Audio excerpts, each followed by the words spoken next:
We can't do this stuff alone. If it's life, if it's friends, if it's satisfaction, happiness, we can't do it alone. When we go about it alone, we actually fail in a lot of capacities as leaders, but also we fail in learning quicker. My name is Turab. I make videos about emotional intelligence, business, and leadership. If you want more of this stuff in your stream, go ahead and subscribe. I've been creating a couple different companies this year, and it is mainly in the pursuit of trying to become a more efficient leader. And what I'm realizing time and time again is it's a people game. It's all a people game. When we get past the initial disciplines of learning consistently and improving ourselves, then it becomes finding those people and nurturing them up to become what we need them to be and what they want to be in order to make our organizations, our initiatives, a reality. And the thing that's hardest about finding the right people is being able to put up with the failure, the consistent, the turmoil, the emotional turmoil even, of noticing that someone can come to you and have a phenomenal interview and have a phenomenal potential, but that their execution skills are lacking, or perhaps their vision is lacking. What I've realized is the interview process is really, really important. And what I have been doing in the past is trying to do 15-minute interviews to save myself time. But I'm also realizing that there is a lot more discipline in terms of following up with the individual leads, following up with the referrals, following up with their resume and their background and those background checks that are required, because I work in healthcare, to make sure that even before someone comes into the door, that they are either 80% or 100% down and ready for that role. That alignment is key. And most of the time, honestly, I also think about, technical skill is phenomenal. It's something that I value a lot because people have spent maybe 20 years working in a specific thing in their life and they know more than I do. However, I always look for things currently look for things that are more passion and heart driven than technical skill driven. That's basically because the capital is limited. Capital is like another word for money. The amount of money that we can pay these people when we have small companies that are under $3 million gross revenue, which is the amount that a company generates over time, over a span of a year. It's very, very important to realize that when we're in that state, we need to have people that are passionate more than people that are necessarily technically proficient. And the reason that I really like doing this is because, frankly speaking, I want this process to be fun, and as fun as it can be. Building anything with a group of human beings tends to be quite stressful, and it is something that when you get more and more specific about the outcome, the goals that you want, it becomes even more stressful. So by virtue of doing this for longer and longer periods of time, you will have higher and higher expectations for the people in your company because you'll have higher amounts of capital to give them, but also you'll have much more experience and dedication to the thing that we're working on. So, where do we find these people? Well, if you're just starting out, realize that Indeed and actually creating an Indeed job post is completely free.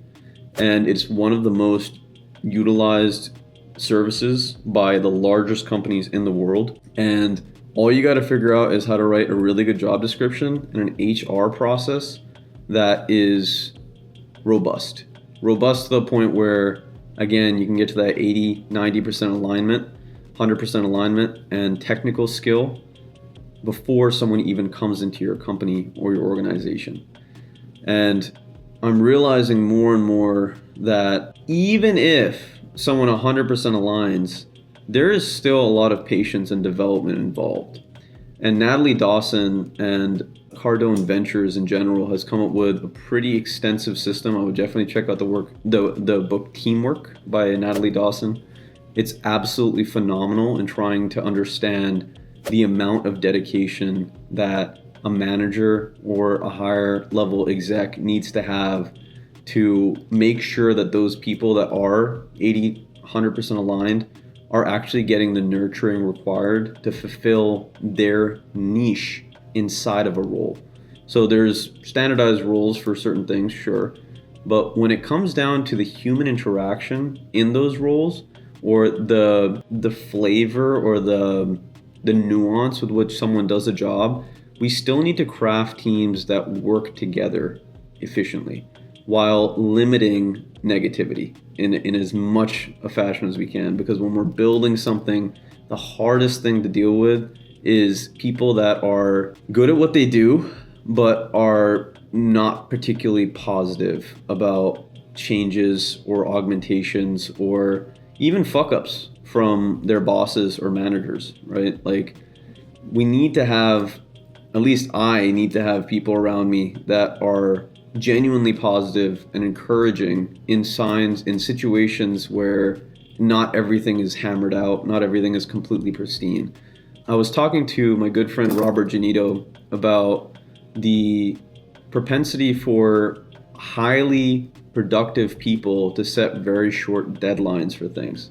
And the reason that they do this is because when we have the same event or the same goal allowed to take a longer period of time, we're actually going to mess up that goal about the same amount as if we shortened the deadline. And so what it gives us over time is a lot more data. So it's kind of the philosophy that you want to fail more than most people try.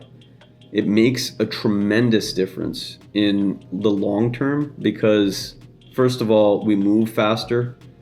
Second of all, we take more lessons away from our failures.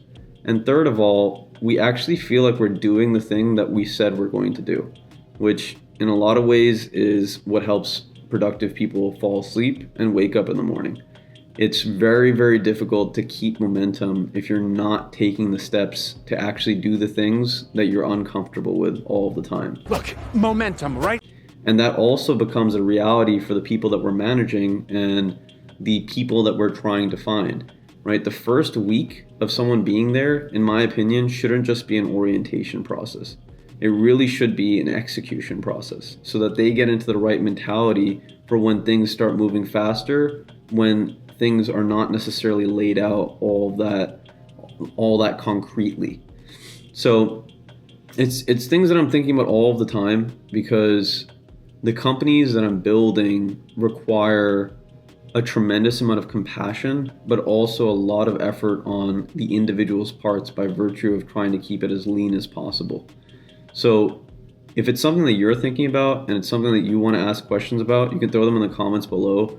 I'll hit that up for sure. And if you're looking for mentorship or you're looking for some sort of, what is it called again? Advising. If you're looking for advising in your company, if you're under the 3 million benchmark and you have a little bit of capital sitting around that you want to invest into learning more about this stuff, you can also hit me up in the comments below. Turabify Co. is that company.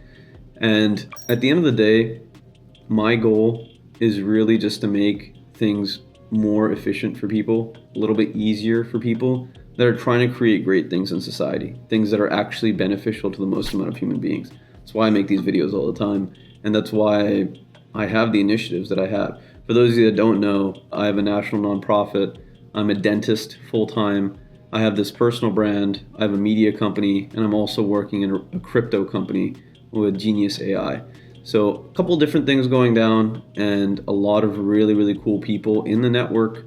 I also have an internship program so that I can get great talent, but also give my knowledge and information to the next generation to make amazing leaders. So try your hardest to realize that the people are important and there are strategies for finding them. You got to network all the time and you got to have a really robust HR process. Use Indeed, understand it. Buy the book Teamwork by Natalie Dawson, read it, implement it as quickly as you possibly can, and I promise you, within a year, you'll have amazing, amazing people around you, and it will make your life a lot easier in terms of pursuing that goal that sometimes seems a little amorphous. Subscribe, like, and actualize your potential catalyst, because this world really does need you. Peace.